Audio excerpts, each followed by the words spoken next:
नमः शिवाय। ओम नमः शिवाय। ओम नमः शिवाय। ओम नमः शिवाय। ओम नमः शिवाय।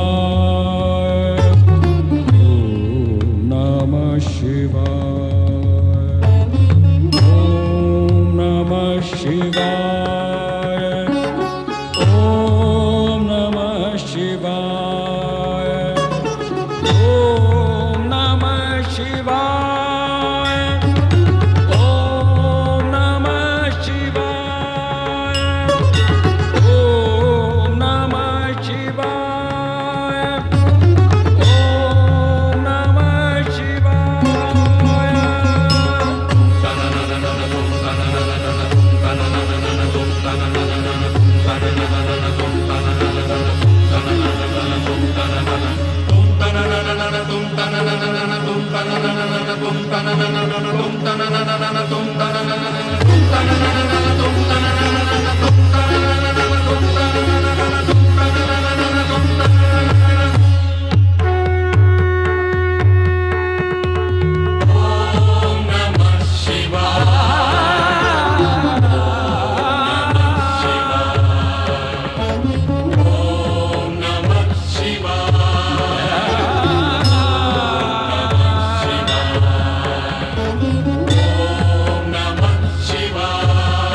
ओम नमः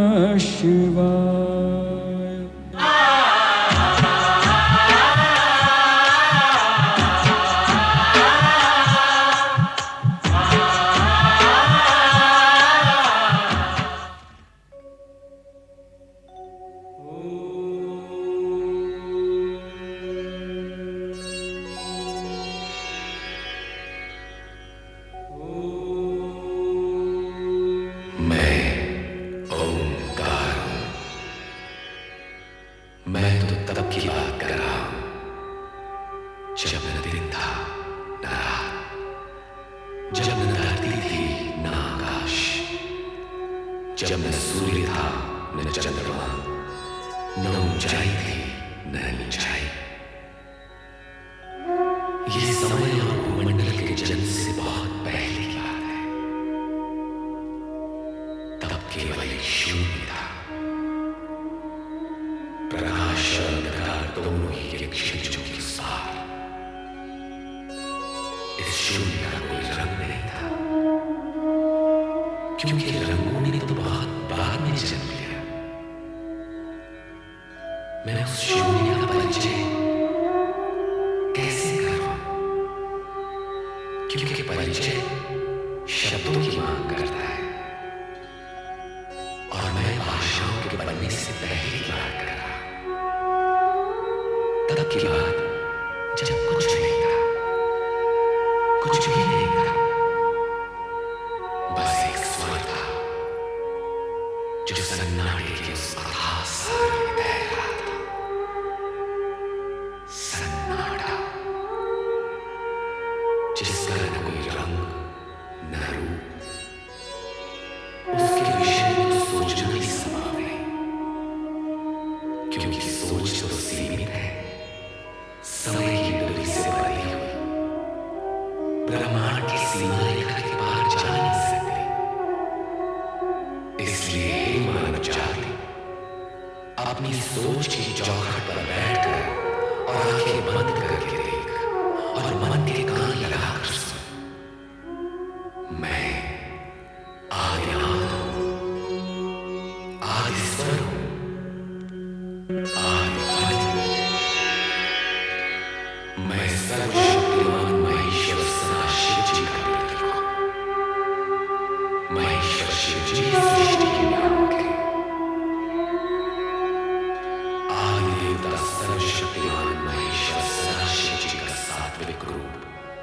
पंचानन है, उस स्वरूप का प्रत्यक्ष दर्शनार्थ में स्मरण करता।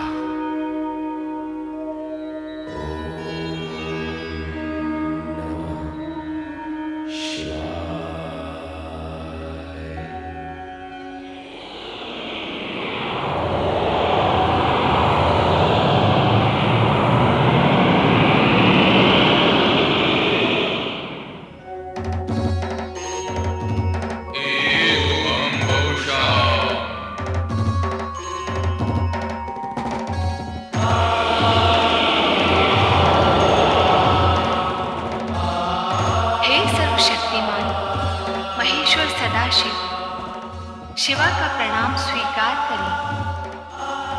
हे आदिशक्ति, मैंने तुम्हारा निर्माण नहीं किया, मैं तुम्हारा सृष्टा, मेरा तुम्हारा अस्तित्व तो साथ ही का है।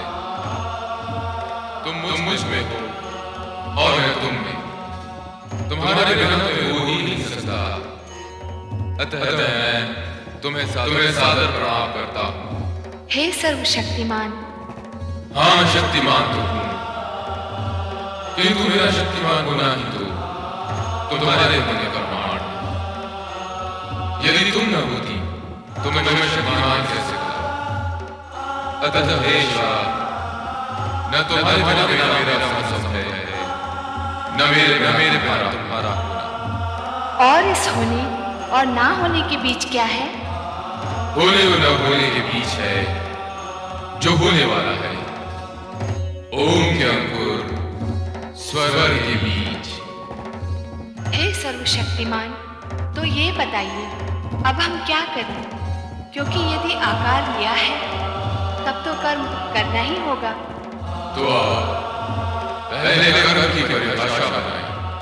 कर्म वो है जिसका परिणाम आनंद हो। और स्वयं आनंद क्या है? सभी कुछ बनाना पड़ेगा।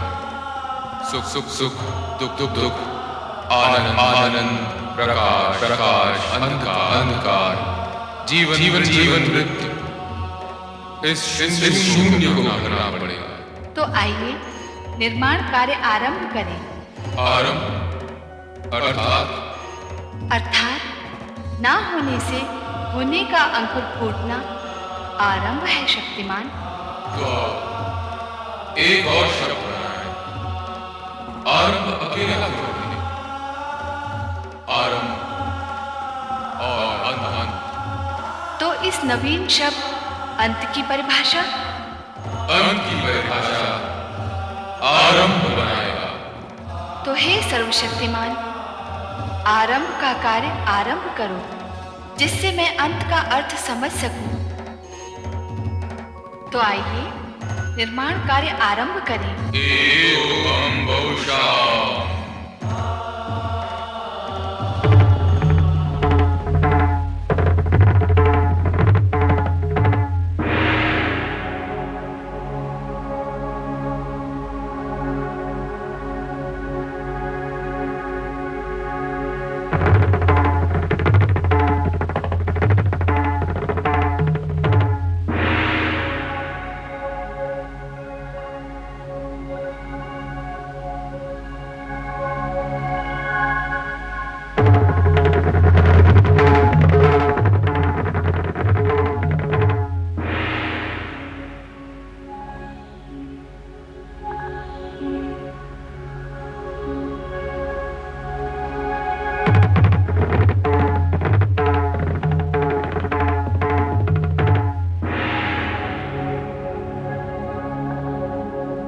इस प्रकार संपूर्ण वातावरण में व्याप्त शून्यता को भरने के लिए देवादिदेव शिव और मां शिवा ने आकाश, वायु, अग्नि, जल, पृथ्वी एवं ग्रह नक्षत्रों की रचना की।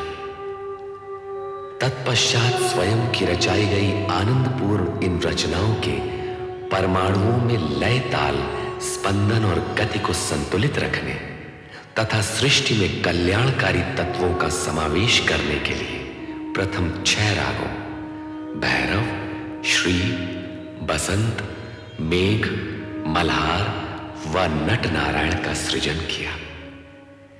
इसके उपरांत शिव शंकर व मां शिवा ने आदि नृत्य आरंभ कर अपनी रचनाओं को गतिमान और शक्तिमान बनाया।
शिवाय।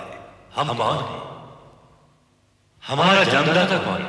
यही प्रश्न हम भी कर रहे हैं कि हम कौन हैं, हम कैसे प्रकट हुए हैं, हमें किसने उत्पन्न किया है, हमारा कार्य क्या है, दायित्व क्या है?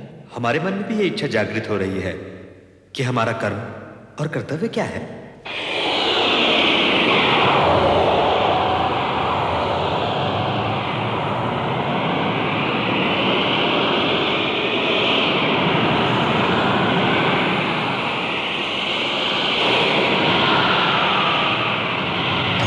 सर्वव्यापी चतुर्भुज श्री हरि विष्णु जी, कमल के आसन पर प्रकट होने वाले श्री ब्रह्मा जी, आप दोनों मुझ सदाशिव की सृष्टि कामना से उत्पन्न हुए हैं। मैं ही आपका जन्मदाता हूं। यदि अपने अन्य प्रश्नों के समाधान के इच्छुक हो तो इस ज्योति स्तंभ के आदि अंत का संधान कीजिए, मेरे स्वरूप में प्रवेश कीजिए, मेरे ओर छोर का पता लगाइए। आप सर्वशक्तिमान महेश्वर सदाशिव जी हैं।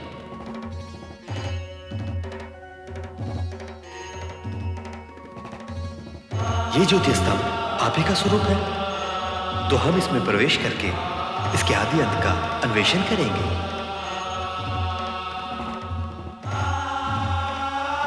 ओम नमः शिवाय।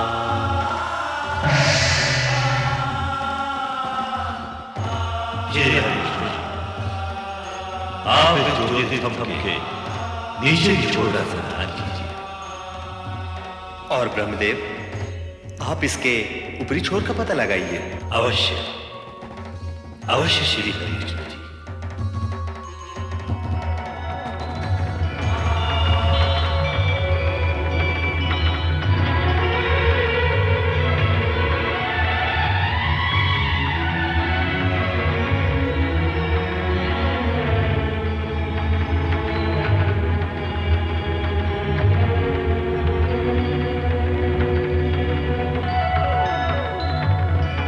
सर्वशक्तिमान महेश्वर सदाशिव जी के ज्योति स्वरूप के आदि अंत का संधान करते हुए श्री ब्रह्मा जी और श्री हरि विष्णु जी की यात्रा निरंतर चलती रही। इस बीच समय का चक्र घूमता चला गया, कई युग बीत गए, परंतु श्री ब्रह्मा जी और श्री हरि विष्णु जी सर्वशक्तिमान महेश्वर सदाशिव जी के ज्योति स्तंभ के ओर छोर का पता नहीं लगा पाए। जल क्या स्थल क्या, आकाश क्या क्या क्या अंतरिक्ष, जहां भी देखो वही आदिदेव श्री सदाशिव की ज्योति स्वरूप से माया का विस्तार दिखता है, जिसका और छोर पाना असंभव है, नितांत असंभव। अंत में दोनों अपने प्रस्थान बिंदु की ओर मुड़े और एक स्थान पर उनकी भेंट हुई। ब्रह्मा जी, ऐसा प्रतीत होता है कि सर्वशक्तिमान महेश्वर सदाशिव अनादि अनंत हैं। तब तो हमें संधान यात्रा छोड़कर सर्वशक्तिमान महेश्वर श्री सदाशिव से निरंतर करना होगा।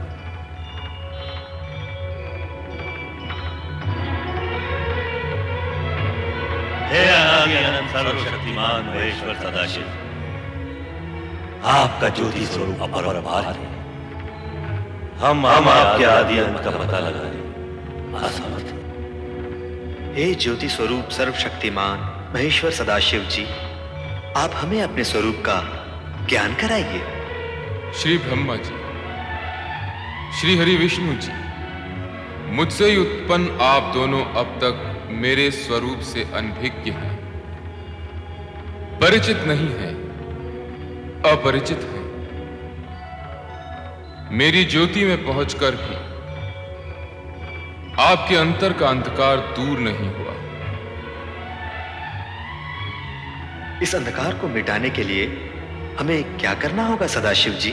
हमारे अज्ञान अंधकार को मिटाने का उपाय बताइए महेश्वर सदाशिव जी। मेरे स्वरूप का दर्शन पाने के लिए अखंड रूप से मेरा ध्यान करते हुए आप दोनों तप कीजिए, तप ही समस्त कार्यों का साधन है। जो आज्ञा। हे सर्वशक्तिमान महेश्वर सदाशिव जी, अब हम तप करके ही आपको प्राप्त करेंगे। अवश्य महेश्वर सदाशिव जी, हम यही करेंगे। तप करने से आपकी दृष्टि निर्मल होगी और तब मैं साक्षात प्रकट होकर आपका मार्गदर्शन करूंगा। अब आप दोनों तप में लीन हों। ओम नमः शिवाय। ओम नमः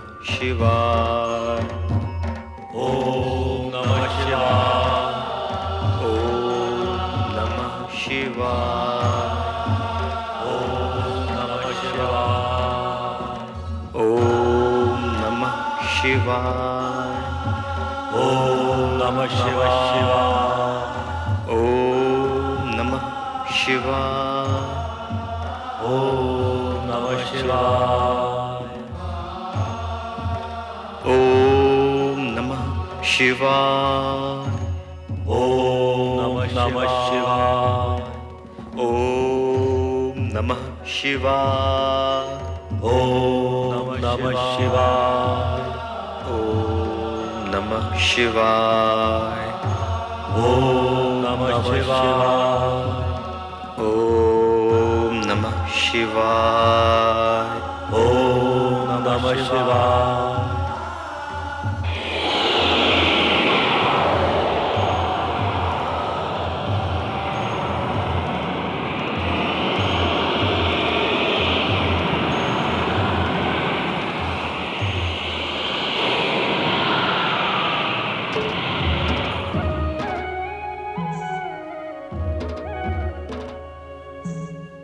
आप कौन है सर्वशक्तिमान? आप आपके स्वरूप मत बार दे रहे, इसका रहस्य है। हम हैं अर्धनारीश्वर, शिव और शक्ति का अभिन्न रूप। अर्धनारीश्वर? शिव और शक्ति का अभिन्न रूप। हाँ श्री हरि विष्णु जी, श्री ब्रह्मा जी, जिस ज्योति स्तंभ का आप दोनों युगों युगों तक अनुसंधान करते रहे, वही अर्धनारीश्वर रूप में आपके सामने प्रकट हुआ है। शिव और शक्ति एक दूसरे में समाये हुए हैं। शिव में ही शक्ति है और शक्ति में ही शिव।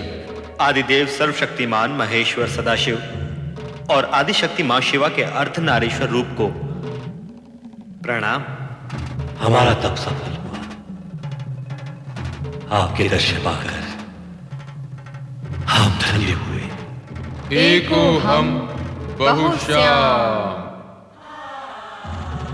आप दोनों हमारी सृष्टि कामना से उत्पन्न हुए हैं, इसलिए आप दोनों सृष्टि रचना और सृष्टि पालन का कार्य करेंगे। सृष्टि रचना और सृष्टि पालन? हाँ श्री हरि विष्णु जी, श्री ब्रह्मा जी, हमने जिन 5 महाभूतों पंच तत्वों का निर्माण किया है, उनसे आप सृष्टि और प्राणी मात्र के सृजन का कार्य करेंगे। और श्री हरि विष्णु जी, श्री ब्रह्मा जी जिस सृष्टि का सृजन करेंगे, उसका आप पालन करेंगे। जो आ गया अर्धनारीश्वर। हे अर्धनारीश्वर शिव शक्ति, क्या आपका यह रूप संसार के लिए पूजने योग्य होगा? नहीं, ये हमारा दिव्य सात्विक रूप है। शिव का संसारियों के लिए पूज्य रूप सृष्टि रचना के पश्चात कैलाश पर प्रकट होगा। और आदिशक्ति? शक्ति का रूप जानने के लिए आपको सृष्टि रचना होने तक प्रतीक्षा करनी होगी। अब आप दोनों अपना अपना कार्य प्रारंभ कीजिए।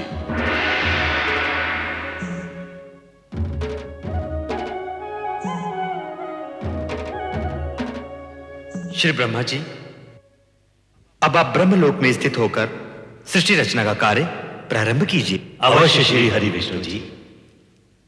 अब मैं आदि देवता सर्वशक्तिमान महेश्वर श्री सदाशिव की आज्ञा को कार्य रूप दूंगा। ओम नमः शिवाय। तदुपरांत शिवाज्ञा से ब्रह्मा ने पंच तत्वों से सृष्टि रचना का कार्य प्रारंभ किया। सर्वप्रथम उन्होंने ऊर्ध्व आकाश में स्वर्गलोक की उत्पत्ति की। स्वर्गलोक के सिंहासन पर स्वर्ग के स्वामी देवराज इंद्र के साथ उनकी सहधर्मिणी इंद्राणी शचित हुई। साथ ही प्रकट हुए इंद्र के सहायक देवतागण, जो अमित शक्ति के धारक थे, और स्वर्ग की सुंदर अप्सराएं।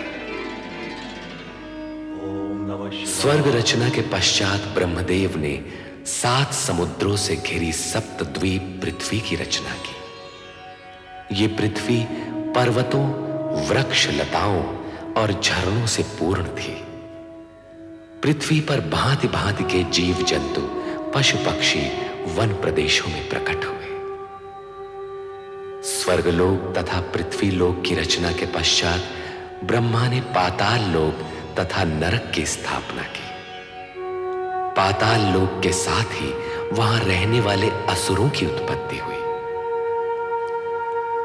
तत्पश्चात ब्रह्मा ने सप्तर्षि वशिष्ठ, मारीच, अत्रि, अंगिरा, पुलह, क्रतु तथा पुलत्स्य प्रकट किए।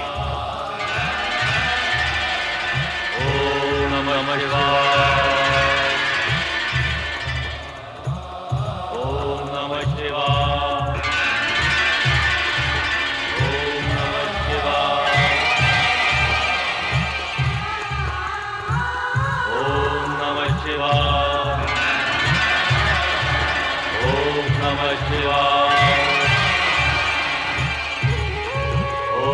नमः शिवाय।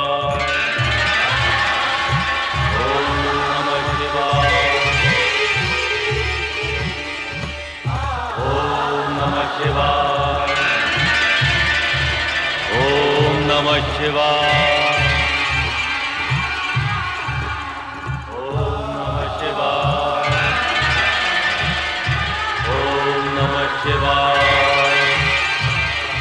ये सातों ऋषि मंत्रकर्ता, ऐश्वर्यवान, दिव्य दृष्टिधारी, दीर्घायु आदि गुणों से युक्त, धर्म का साक्षात्कार कराने वाले तथा गोत्रों की उत्पत्ति करने वाले ऐसे 7 गुणों से परिपूर्ण थे। हे सप्तऋषियों, अब नवमंडल में अपना अपना स्थान ग्रहण करके विधि द्वारा निर्मित कार्य प्रारंभ कीजिए।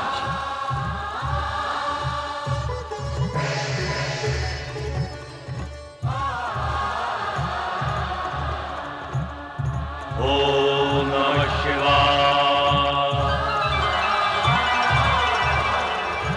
प्रणाम परमपिता। ओम नमः शिवाय।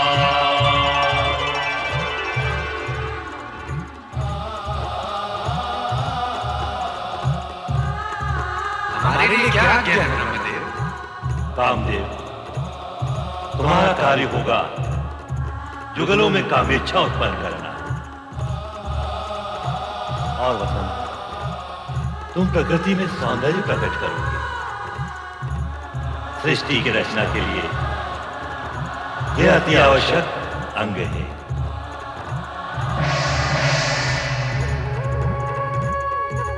ओम नमः शिवाय।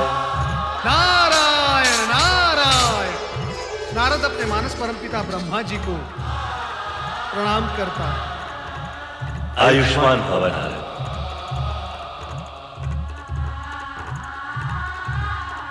तुम श्री हरि विष्णु के परम भक्त के रूप में प्रसिद्ध होकर संसार में धर्म और भक्ति का प्रचार करते हुए संसारियों की उलझी हुई समस्याएं सुलझाओगे।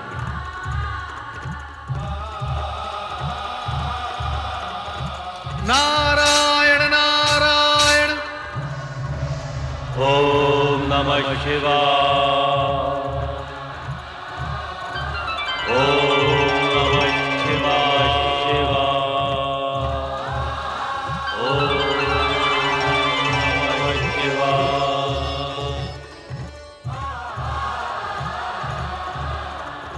सृष्टि में प्रकट होने वाले प्रथम पुरुष तुम मनु महाराज के नाम से जगत में प्रसिद्ध होगे। और सृष्टि में प्रकट होने वाली प्रथम नारी संसार तुम्हें शतरूपा के नाम से सदा स्मरण करेगा। हमारे लिए क्या आज्ञा है परमपिता?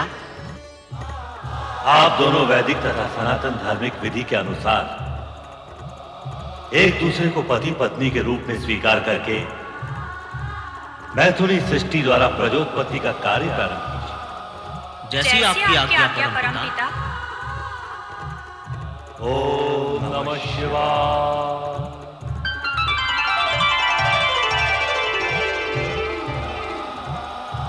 मेरे लिए क्या आज्ञा है परमदेव ब्रह्मा जी?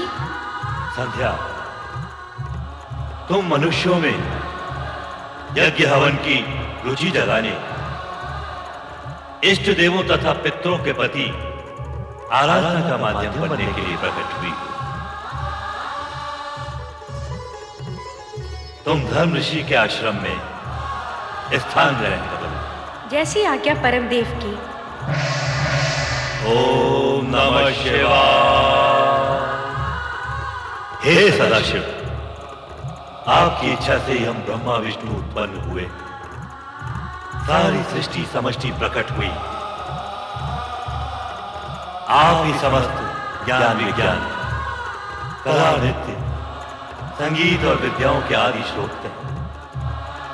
मैं आपसे प्रार्थना करता हूं कि विद्या, निपुणता तथा संगीत साहित्य की प्रेरणा समस्त सृष्टि के प्राणियों में जगाने के लिए देवी स्वरूपणी एक दिव्य शक्ति को प्रकट करें, जिसके मानव मात्र में विद्या, बुद्धि तथा कला संस्कृति प्रकट हो।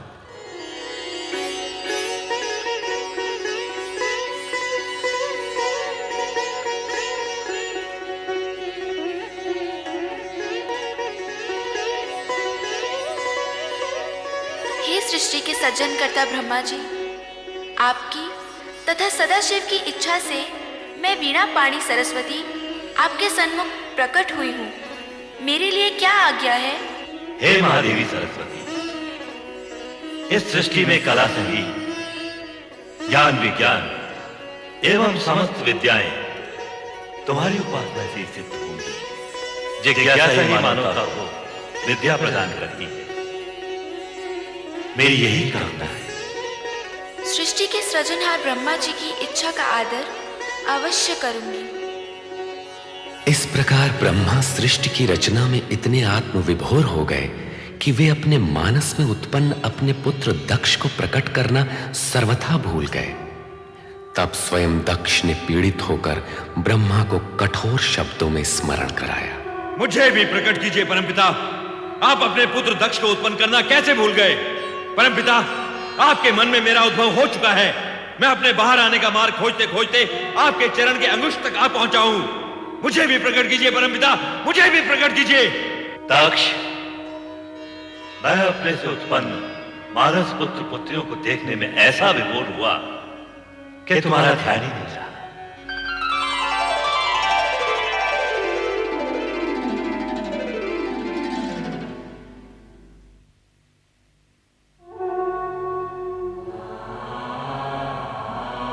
मेरे मानस पिता ब्रह्मा जी, मैं दक्ष प्रजापति सर्वप्रथम प्रकट होने का अधिकारी था, परंतु आपने मेरी उपेक्षा की। आपने ऐसा क्यों किया परमपिता? मैथुनी सृष्टि से प्रजोत्पत्ति का दायित्व सर्वप्रथम मनुष्य कृपा को पूर्ण करना है। अतएव तुम्हारा अंत में प्रकट होना उचित ही है। आप ही ने तो यह विधान निश्चित किया है परमपिता कि प्रजापति का पद सर्वप्रथम मुझे प्राप्त होगा। अवश्य हम उस विधान के अनुसार ही कार्य करेंगे, परंतु पदोत्पादक तथा प्रजापति का कर्तव्य तुम विवाह करके ही पूर्ण कर सकोगे। अर्थात आपके कहने का तात्पर्य क्या है परमपिता? पहले तुम्हारा विवाह प्रजापति वीरण की पुत्री वीरणी से होगा, तत्पश्चात ही तुम प्रजापति बनोगे। जाओ, पहले ये कार्य पूर्ण करो। सोच क्या रहे हो पुत्र दक्ष? तुम तो प्रजापतियों के आदर्श बनने जा रहे हो। जाओ, अपना दायित्व पूर्ण करो। तुम्हारा कल्याण हो। जो आ गया परमपिता।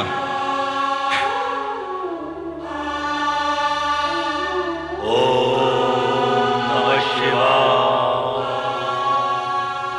और इस प्रकार सृष्टि की 3 प्रधान एवं मूल वृत्तियों में से तामसिक वृत्ति के प्रतिनिधि के रूप में दक्ष ने जन्म लेकर अहंकार की वृत्ति को जन्म दिया। कालांतर में अहंकार की इस दुष्ट प्रवृत्ति ने विश्व की शांति को आहत कर शांति प्रिय प्राणियों को पीड़ित किया। ओम नमः शिवाय। ओम नमः शिवाय। ओम